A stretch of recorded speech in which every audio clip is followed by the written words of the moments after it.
ধবধবে সাদা ভবনটি প্রায় 2 শতাব্দীর বেশি সময় ধরে ইতিহাসের নানা গুরুত্বপূর্ণ ঘটনার সাক্ষী হয়ে দাঁড়িয়ে আছে, যা যুক্তরাষ্ট্রের প্রেসিডেন্টের সরকারি বাসভবন। বিশ্বব্যাপী হোয়াইট হাউস নামে বেশি পরিচিত।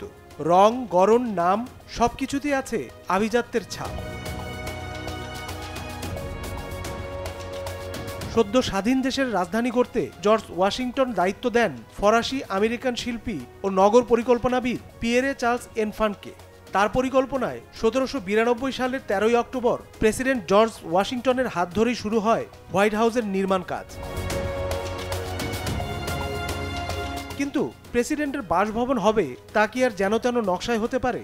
এজন্য সেরা স্থপতিদের নকশা আহ্বান করা হয়। অনেক যাচাই বাছাইয়ের পর আইরিশ বংশোদ্ভূত আমেরিকান স্থপতি জেমস হোবানের নজরকাড়া নকশায় নির্মাণ কাজ শুরু হয় এবং 1800 সালের 1 নভেম্বর কাজ শেষ হয়। কিন্তু হোয়াইট হাউসে থাকার ভাগ্য হয়নি জর্জ ওয়াশিংটনের। 1799 সালের 14ই ডিসেম্বর 67 বছর বয়সে মারা যান তিনি। হোয়াইট হাউসের প্রথম বাসিন্দা হন প্রেসিডেন্ট জন অ্যাডামস ও তার স্ত্রী ফার্স্ট লেডি অ্যাবিগেল অ্যাডামস। শুরুতে এই ভবনকে প্রেসিডেন্ট হাউস বা এক্সিকিউটিভ মেনশন বলা হতো। 1814 সালে ব্রিটিশ সেনারা ভবনটিতে আগুন দেয়, আর সেই আগুনের দাগ ঢাকতে দেয়ালে সাদা রং করা হয়েছিল এমনটাই ধারণা প্রচলিত। কিন্তু ইতিহাস ঘেঁটে দেখা যায় প্রেসিডেন্ট থিওডোর রুজভেল্ট 1901 সালে এক প্রজ্ঞাপনের মাধ্যমে ভবনটির নাম হোয়াইট হাউস লিখতে নির্দেশনা দেন।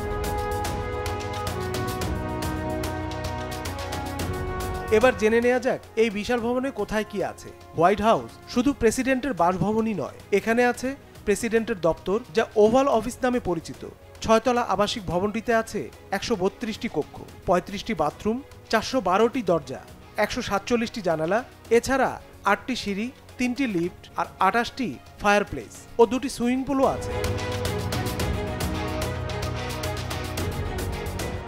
তবে হোয়াইট হাউস নিয়ে রয়েছে আরও এক চমকপ্রদ অধ্যায়। অনেকেই দাবি করেন সেখানে রয়েছে ভূতের উপস্থিতি। বিশেষ করে আব্রাহাম লিঙ্কনের ভূত দেখার কথা শোনা যায় নানা সময়। সাবেক ফার্স্ট লেডি থেকে শুরু করে রাজা রানীরাও দাবি করেছেন তারা আব্রাহাম লিঙ্কনের ভূত দেখেছে।